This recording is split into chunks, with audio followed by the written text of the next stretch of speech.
सबसे पहले वर्ब की first form S yes do Dutch.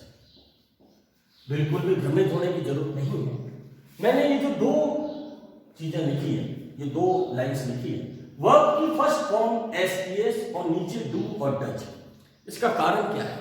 इसका कारण है कि जब हम प्रेजेंट में, वर्तमान में किसी बात को दर्शाते हैं, जो तुरंत होने वाली घटना को बताते हैं, तब उसमें अगर वो वाक्य सकारात्मक हो, पॉजिटिव हो, तो पॉजिटिव में हमेशा वर्ब की first form plus S E S को देखा जाता है। अगर वो वाक्य सकारात्मक हो, ध्यान दें, सकारात्मक, पॉजिटिव। यदि आप वर्तमान में किसी चीज को नेगेटिव दिखा रहे हैं, नकारात्मक, तो वहां पे सबसे पहले उस वाक्य में आपको डू और डच देखना चाहिए।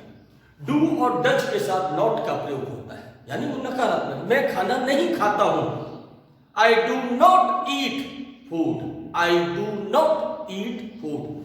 तो आप देखिए, मैंने आई के बाद डू लगाया, उसके बाद नॉट लगाया, फिर मैंने ईट लगाया। तो नकारात्मक बातों में डू डच का प्रयोग होता है, डू डच प्लस वर्ब की फर्स्ट फॉर्म। ठीक है, अब आप सबसे पहले इसका स्ट्रक्चर समझेंगे, यानी वाक्य रचना कैसे। मैंने सबसे पहले आपके सामने इसका ये स्तर लिखता हूं, अफर्मेटिव स्ट्रक्चर। अफर्मेटिव स्ट्रक्चर का मतलब होता है सकारात्मक वाक्य, बिल्कुल सिंपल, सीधा, सरल वाक्य, सकारात्मक।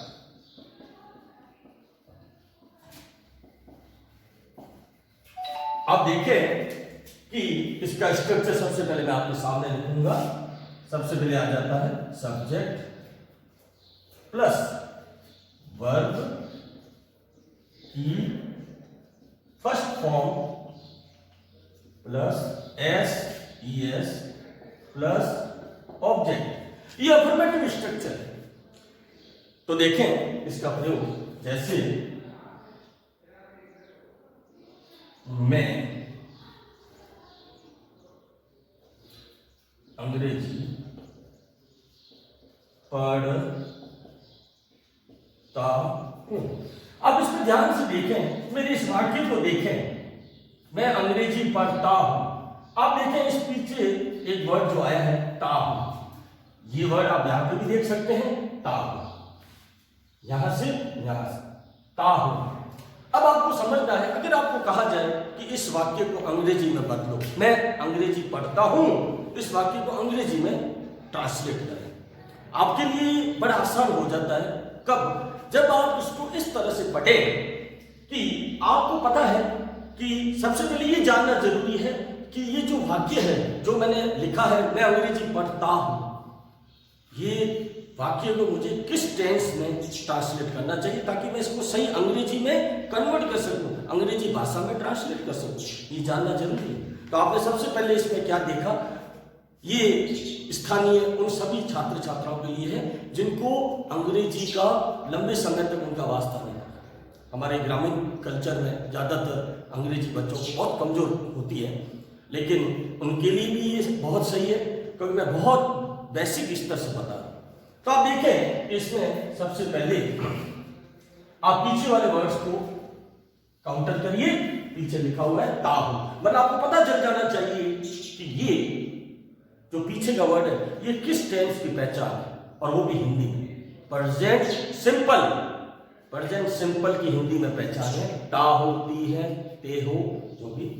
अब आप उसको इंग्लिश में ट्रांसलेट कैसे करेंगे? सबसे पहले आप अफर्मेटिव स्ट्रक्चर देखिए, इसके अंदर मैंने लिखा है सब्जेक्ट, तो मैं के लिए आ जाता है आई, फिर आया है वर्ब की first form plus S E S, I के साथ रीड हो जाता है, आई रीड इंग्लिश, और ये आपका वाक्य पूरा तैयार हो गया, आई रीड इंग्लिश। बस तरह मैं आपको आगे ले जाता हूं negative sentence, negative structure. Negative structure को समझिए कि इसे हिंदी में कहा जाता है नकारात्मक वाक्य, नकारात्मक वाक्य।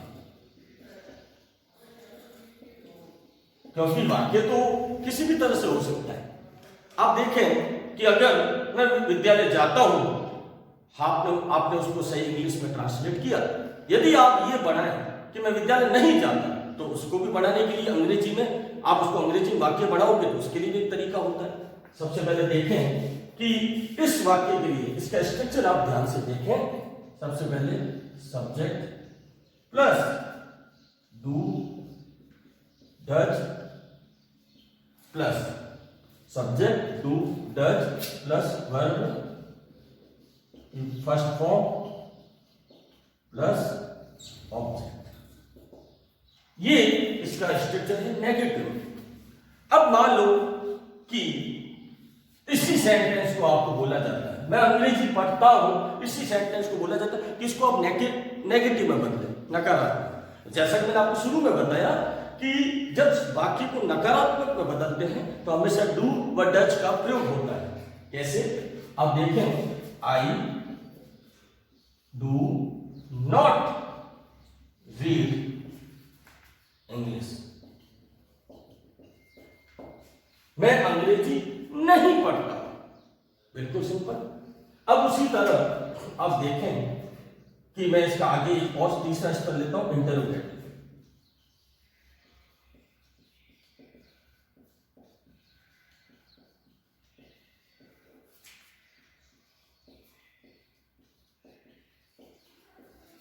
प्रश्नवाचक वाक्य।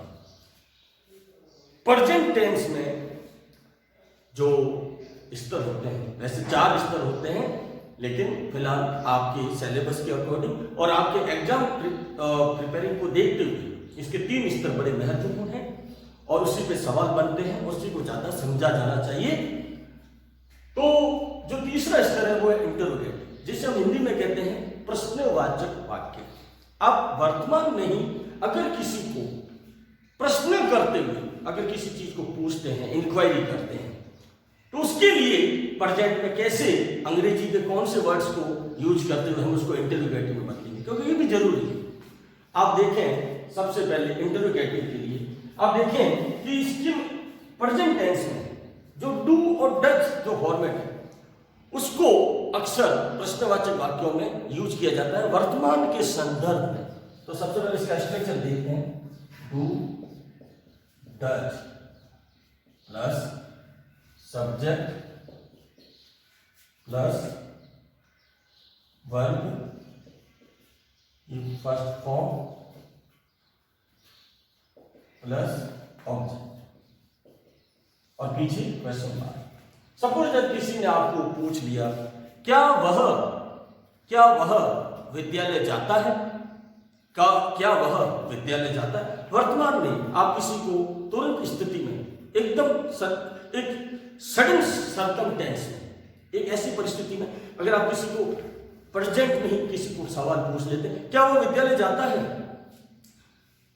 अब हाँ या ना सामने वाले के ऊपर है वो क्या जवाब देता है। लेकिन हमारा सवाल जो हम अंग्रेजी में अगर उसको पूछना चाहते हैं तो हम तुरंत उसे पूछ लेते हैं, क्या वह विद्यालय जाता है। लेकिन क्या वह विद्यालय जाता है, इसी वाक्य को, इसी हिंदी वाक्य को अगर मैं कहूँगी अंग्रेजी में बदलें तो उसको किस तरह बदला जाएगा, देखिए आप। सबसे पहले हम डज को आगे लेंगे, does he go to school, does he go to school, क्या वह विद्यालय जाता है। अब ये 3 जो स्ट्रक्चर आपने देखे ये हमारे प्रेजेंट के संदर्भ में है, लेकिन असली जो बात है कि इन टेंस को, इस टेंस के तहत इन 3 स्ट्रक्चर को आगे हम अपने सिलेबस में, हम अपनी रीडिंग लेसन में, हम अपने एग्जाम प्रिपरेशन में इनको लेके जो सवाल आते हैं उनके लिए कैसे तैयारी की जाए और कैसे इनको समझा जाए, कि उनको कैसा प्रयोग किया जाए, क्योंकि अभी भी इसमें कई ऐसी कुछ चीजें हैं जो आपको समझनी है। सबसे पहले मैं शुरुआत करता हूँ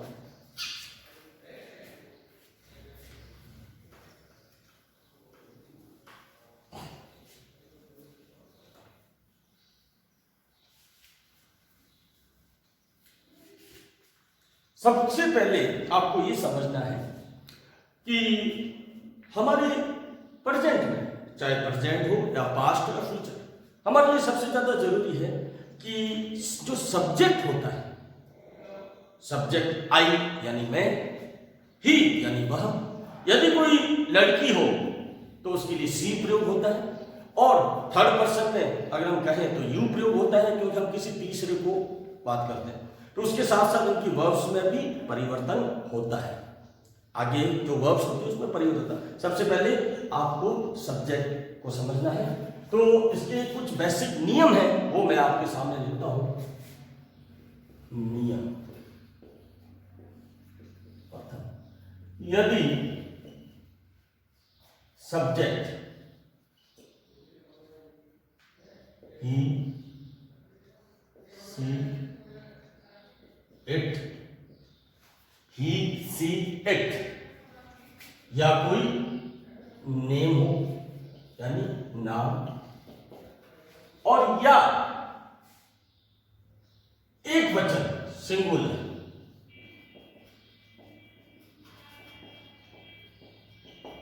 एक वचन यानी आपका सब्जेक्ट ही, सी, इट या कोई नाम या कोई सिंगुलर हो, तो आप ध्यान रखें कि हमेशा इनके लिए जो आज आप इसके आगे जो वर्ब्स यूज करोगे वो क्या होगा, ध्यान रखें। ही, सी, इट या कोई नाम या कोई सिंगुलर यानी एक वचन चीज हो, तो आप वहां पे वर्ब की फर्स्ट फॉर्म के साथ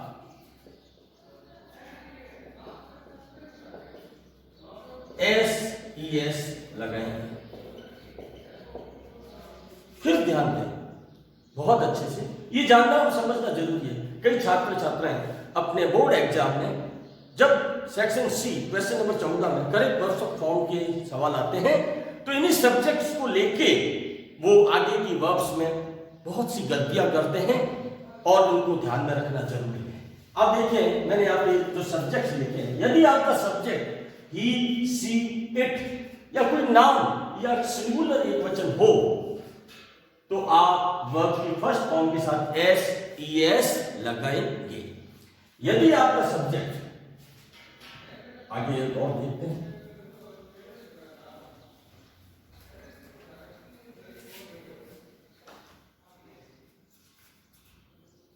यदि सब्जेक्ट आई, वी, यू, दे या कोई प्लूरल बहुवचन हो,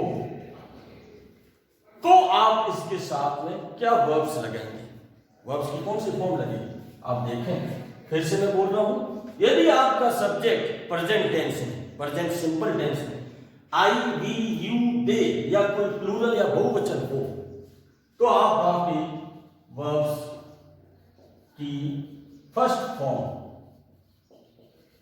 ही लगाएंगे। इसमें वर्ब की फर्स्ट फॉर्म के पीछे एस, ई, एस नहीं लगेगा। ध्यान से देखें, ये सब्जेक्ट देखें, आई, वी, यू, दे या कोई प्लूरल बहुवचन हो, तो उसके सब्जेक्ट के तुरंत बाद वर्ब की सिर्फ फर्स्ट फॉर्म लगेगी, एस, ई, एस नहीं लगेगा। अब जैसा कि ये तो हमने इसका सब्जेक्ट फॉर्म समझ लिया, अब आप आगे एक और चीज देखेंगे, और वो चीज है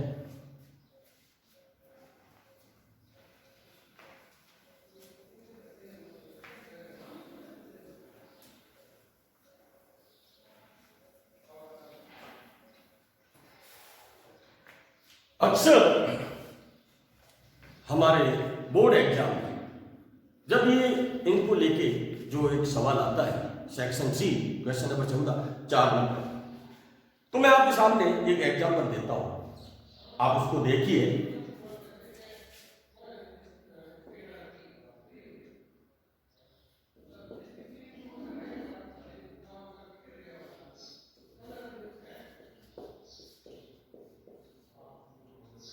एक नॉर्मल मैंने एक सीधा वाक्य आपके सामने लिखा, ही ऑफन ब्लैंक यानी खाली जगह, आगे ब्रैकेट में वर्ब्स की फॉर्म आई है और आगे लिखा हुआ है लेट। ही ऑफन लेट, खाली स्थान आगे लेट। ये समझ लें कि आपके बोर्ड एग्जाम का एक क्वेश्चन है। करेक्ट वर्ब्स फॉर्म ऊपर लिखा हुआ होता है, fill the correct verbs of form, fill the correct verbs of form. ये आधे नंबर का एक क्वेश्चन होता है। ऐसे को टोटल 8 क्वेश्चन होते हैं, टोटल 8 क्वेश्चन होते हैं और एक एक क्वेश्चन आधे नंबर का होता है। टोटल ये हो गए 4 मार्क्स। ठीक है, हमें इस क्वेश्चन को सॉल्व करना है। जैसा कि हम प्रेजेंट टेंस अभी पढ़ रहे हैं, आज हम प्रेजेंट को ही कर रहे हैं। प्रेजेंट में भी 4 पार्ट है, उसका पहला पार्ट सिंपल प्रेजेंट आज हम कर रहे हैं। अब ध्यान दें, जैसा कि हमें पता है, अभी आपने देखा कि ऐसे क्वेश्चन को करने के लिए आप थोड़ा सा समय लें, बिल्कुल जल्दबाजी ना करें, बहुत ठंडे दिमाग से उस क्वेश्चन को आप 3 बार रीड करें। रीड करने के बाद सबसे पहले आपको क्या रीड करना है, आप उस क्वेश्चन को एक बार नॉर्मली एक बार उसको line to line word to word पढ़ें। सबसे पहले ही ऑफन कम लेट, आपने इस वाक्य को पढ़ लिया। उसके बाद आप ये देखें कि इस वाक्य में दूसरी जो चीज आपको ध्यान देनी है वो है कि इसका सब्जेक्ट क्या है। इसका सब्जेक्ट क्या है? इसका सब्जेक्ट है ही। क्या है? ही, ये इसका सब्जेक्ट है। उसके बाद जो मुख्य बात ध्यान देने की है कि हर टेंस का अपना अपना एक सरकमटेंस होता है।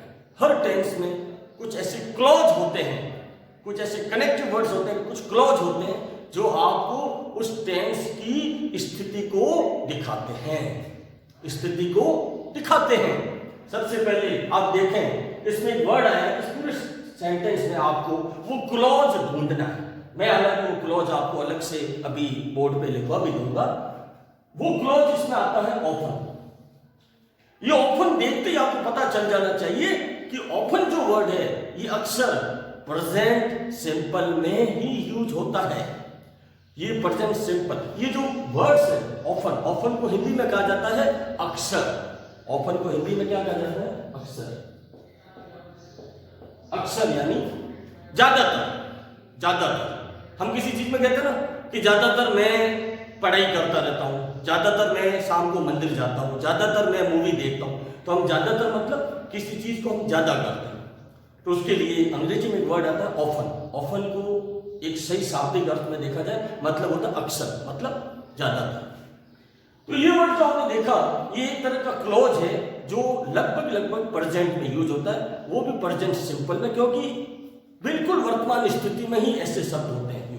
तो ये मैं क्लॉज आपको अलग से लिखूंगा। तो ये जो ऑफन वर्ड है, ये आपको देखते ही पता चल जाना चाहिए कि ये वर्ड, ये क्लॉज प्रेजेंट सिंपल में यूज होता है। तो इसको देखते हुए अब आप ये तसल्ली कर लें कि ये सेंटेंस प्रेजेंट सिंपल का है। जब आपको ये तसल्ली हो गई कि ये प्रेजेंट सिंपल का है, तो आपको इसमें प्रेजेंट सिंपल की फॉर्म भरनी है। तो जैसा कि मैंने अभी आपको जस्ट 1 मिनट पहले बताया कि सब्जेक्ट के अकॉर्डिंग वर्ब्स चेंज होते हैं। किसके पीछे एस ई एस लगता है, किसके पीछे नहीं लगता है। यहां पे आप देखें कि हमारा सब्जेक्ट ही है, और मैंने अभी आपको बताया कि ही के साथ वर्ब की first form plus S E S लगता है।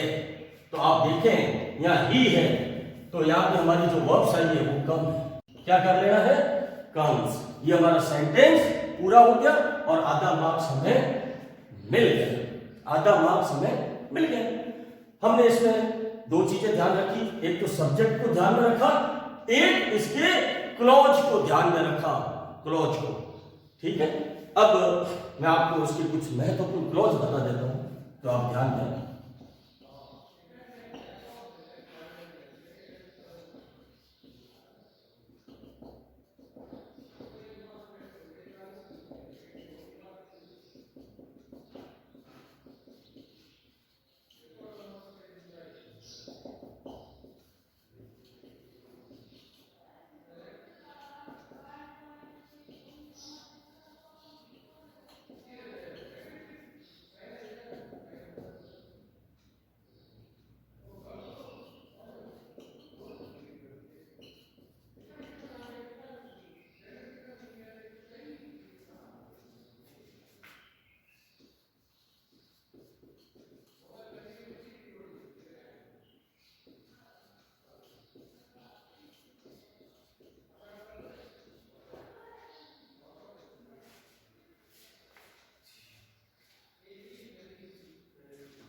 ये जो आप देख सकते हैं, मैंने यहाँ पे कुछ क्लॉज का भी प्रयोग किया है।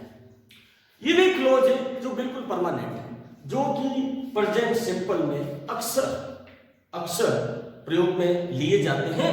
ये उस स्थिति के, उस सर्कमटेंस को दिखाते हैं, वर्तमान में होने वाली उस घटना, उस स्थिति को दिखाते हैं। आप बिल्कुल अच्छे से देख सकते हैं। ये मैंने कुछ 7-8 क्लॉज लिखे हैं। हमारी जो सिलेबस की जो बुक्स हैं, हमारे और भी जो संसाधन हैं, अंग्रेजी जो हम पढ़ते हैं, उन सब में प्रेजेंट टेंस जो आप टेंस का पढ़ेंगे उसमें ये क्लॉज और भी कुछ ज़्यादा संख्या में दिए रहते हैं। मैंने कुछ यहाँ पे लिखे हैं, कुछ आप अपनी पाठ्यक्रम की बुक्स में भी देख सकते हैं। अभी मैं आपको एक चीज और दिखाना चाहूंगा, जैसा कि है कि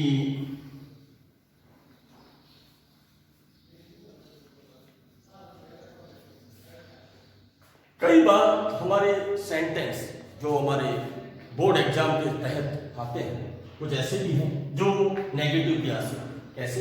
ये देखिए कि एक क्वेश्चन ऐसे आ गया,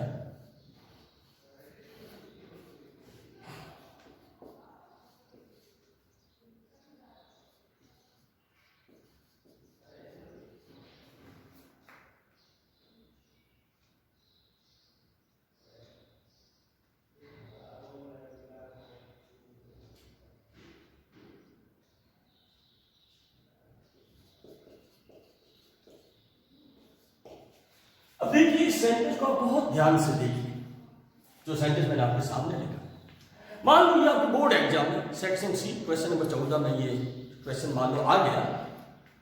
आप देखें कि इस क्वेश्चन में, अब देखो जैसे पहले मैंने आपको बताया कि हमने एक सकारात्मक, एक पॉजिटिव क्वेश्चन को देखा हमारे बोर्ड एग्जाम के हिसाब से, लेकिन जैसा कि आपको पता है हमारे बोर्ड एग्जाम में कुल 5 तरह के टेंस ऐसे हैं जो मैं आपको बताना चाहूंगा, जिनसे जुड़े हुए हमारे 8 क्वेश्चन लगभग कंप्लीट आते हैं।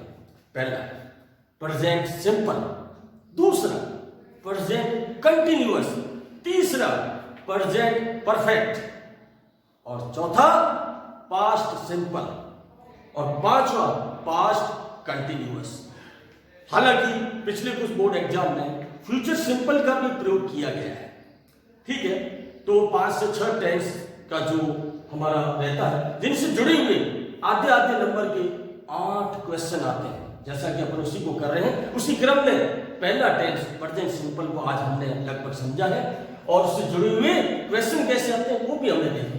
आप देखें या मैंने एक आपके सामने एक इंटरोगेटिव क्वेश्चन को लिया है। इंटरोगेटिव कई छात्र छात्राओं के लिए बड़ा भ्रमित होने वाला होता है, क्योंकि वो अक्सर जल्दबाजी में बोर्ड में आने वाले इस क्वेश्चन को जल्दबाजी में गलत कर लेते हैं। कैसे? कि वो सेंटेंस को सही तरह से रीड नहीं करते, यानी पढ़ते नहीं है और उसको देखते नहीं, सब अपनी जल्दबाजी में उसको गलत कर देते। सबसे पहले इस तरह के सेंटेंस जो हमारे बोर्ड एग्जाम में सेक्शन सी क्वेश्चन नंबर 14 में आने वाला एक क्वेश्चन मान लो ऐसा भी हो, तो उसको कैसे किया जाए? सबसे पहले सेंटेंस को मैंने जैसा कि आपको बताया, आपको 3 तरह से सेंटेंस को देखना है। एक सेंटेंस को 1 मिनट देना है। अब इसमें सबसे पहले देखें, पीछे इसमें क्वेश्चन मार्क दिया हुआ है, इसे कहते हैं। जब क्वेश्चन मार्क है इसका मतलब वो सेंटेंस इंटरोगेटिव है। आपको पूरा सेंटेंस देखना है, पूरा। तो ये लास्ट में आपने देखा कि इसमें क्वेश्चन मार्क दिया, यानी एक बात कंफर्म है कि ये इंटरोगेटिव क्वेश्चन है। ये एक बात कंफर्म है कि ये इंटरोगेटिव क्वेश्चन है। ये बात कंफर्म हो गई। अब आप सबसे पहले देखें कि आगे ब्लैंक दिया हुआ है। फिर उसके बाद मैंने आपको जैसा कि बताया कि ऐसे क्वेश्चन को करने के लिए आपको 3 तरह के स्टेप को फॉलो करना है। उसके बाद आप देखिए, आपने पहले ये फॉलो कर लिया, ये पता चल गया ये इंटरोगेटिव, इसको देखिए। फिर उसके बाद आपको देखना है सब्जेक्ट, ये सी आया है ना। उसके बाद आप देखें आगे ब्रैकेट में वर्ब की फर्स्ट फॉर्म आई, ये फर्स्ट फॉर्म है ना। अब इतना करने के बाद जैसा कि आपको मैंने अभी जस्ट 2 मिनट पहले बताया कि इस प्रेजेंट सिंपल में यदि आपका सब्जेक्ट ही सी इट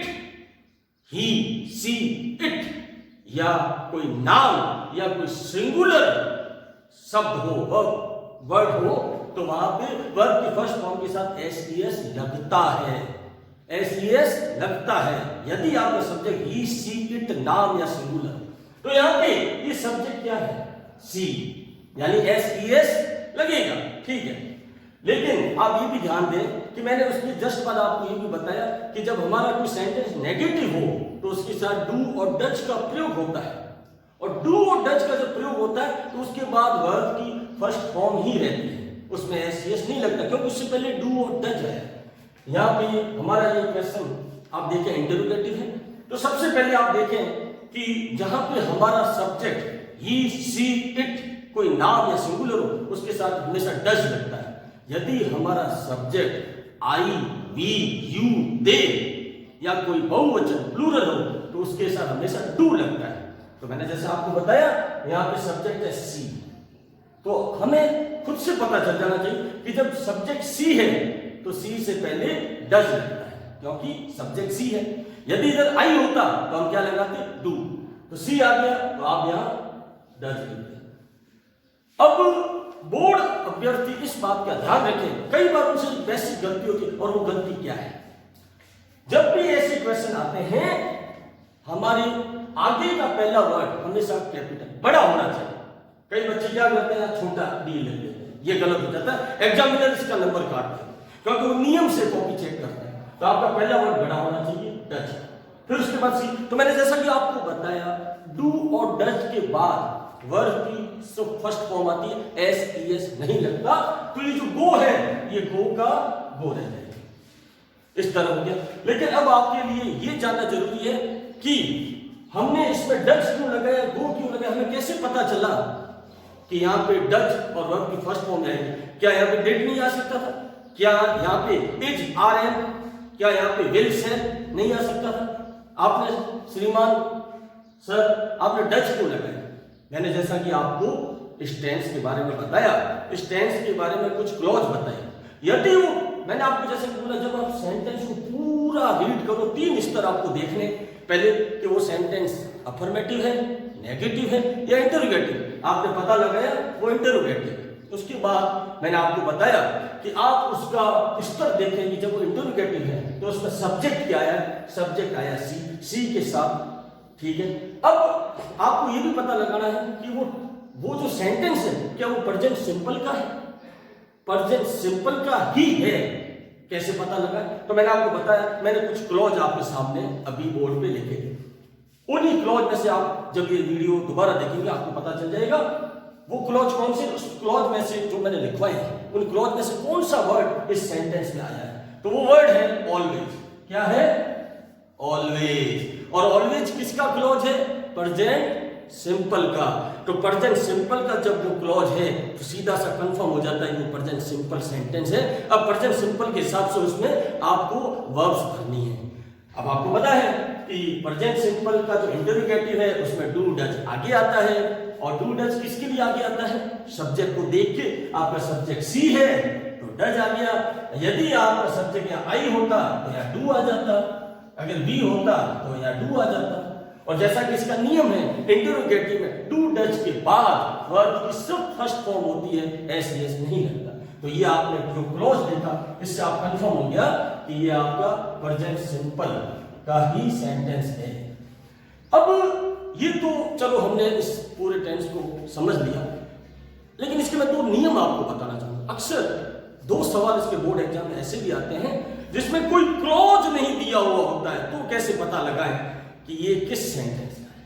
तो कैसे पता लगाएं? ये एक है, वो 2 नियम मैं आपको बता दूं। जब कोई चीज यूनिवर्सल ट्रूथ हो, शाश्वत सत्य, पहला शाश्वत सत्य, यूनिवर्सल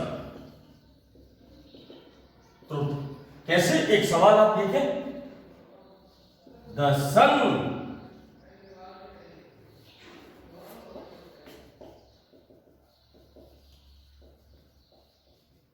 ईस्ट। अब देखें इसमें, इस सेंटेंस में कोई तरह का क्लॉज नहीं है, तो कैसे हम इसको करेंगे? कोई तरह का क्लॉज है, लेकिन आपको इस चीज पर ध्यान देना है कि इस पूरे सेंटेंस, जैसे मैंने आपको बताया आपको 3 स्तर पे इसको करना है, जल्दबाजी नहीं करनी। पहला स्तर, इस सेंटेंस को ध्यान से पढ़ें।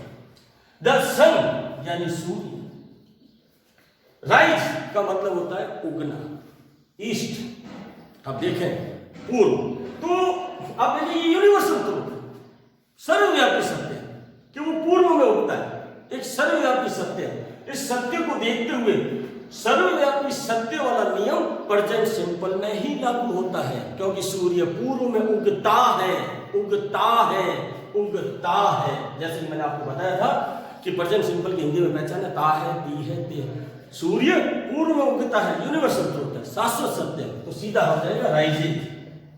राइजेज क्यों होगा? क्योंकि जो सन है वो एक वचन है, वो एक ही है, बहुत सारे थोड़ी नहीं, एक वचन, एक ही है, सिंगुलर। इसलिए सिंगुलर के साथ हमेशा एस लगता है। दूसरा नियम बहुत ध्यान देने वाला है, और वो दूसरा नियम है, जब किसी वाक्य में आदत का भाव, आदत, हैबिट, आदत, तो आदतन कोई चीज हो वहां पे भी प्रेजेंट सिंपल का प्रयोग किया जाता है। जैसे एक सेंटेंस मैं आपके सामने लिखूंगा,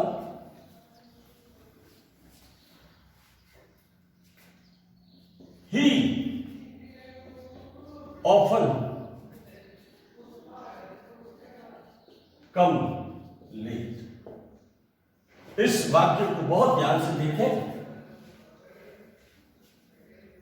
ही का मतलब होता है वह, ऑफन का मतलब होता है अक्सर, यानी ज्यादातर। ज्यादातर मैं शाम को मंदिर जाता हूं, ज्यादातर मैं इस समय पढ़ाई करता हूं, ज्यादातर को इंग्लिश में कहा जाता है ऑफन, यानी सही शाब्दिक अर्थ है अक्सर। कम यानी आना, लेट यानी देरी से। तो अब देखें कि इसमें एक आदत नजर आ रही है। अब सेंटेंस को पूरा ध्यान से देखेंगे, एक आदत नजर आती है। तो जब आदत नजर आती है तो आप सबसे पहले देखें, जल्दबाजी नहीं करनी है। इसमें सब्जेक्ट आया है ही, और ही के साथ वर्ब की फर्स्ट फॉर्म प्लस एस लगता है। जैसे कि मैंने आपको नियम बताया, तो आपको कंफर्म हो गया कि ये वाक्य में एक आदत शो हो रही है, एक आदत शो हो रही है, क्योंकि वो हमेशा लेट आता है। तो आप क्या कर लेंगे, कम्स, क्योंकि आपका सब्जेक्ट ही आया है। तो इन दो नियम जो मैंने आपको बताए और कुछ क्लॉज को देखते हुए प्रेजेंट सिंपल की जो तीनों स्ट्रक्चर है, आप इनकी निरंतर रूप से प्रैक्टिस करें। हमारे सिलेबस में, हमारी गाइडलाइन में, हमारे पाठ्यक्रम में इन सब का एक विस्तार से विवरण भी है। आप इनको पढ़ें और मुझे ऑनलाइन क्वेश्चनिंग करें। Thank you. Stay and save at home. धन्यवाद।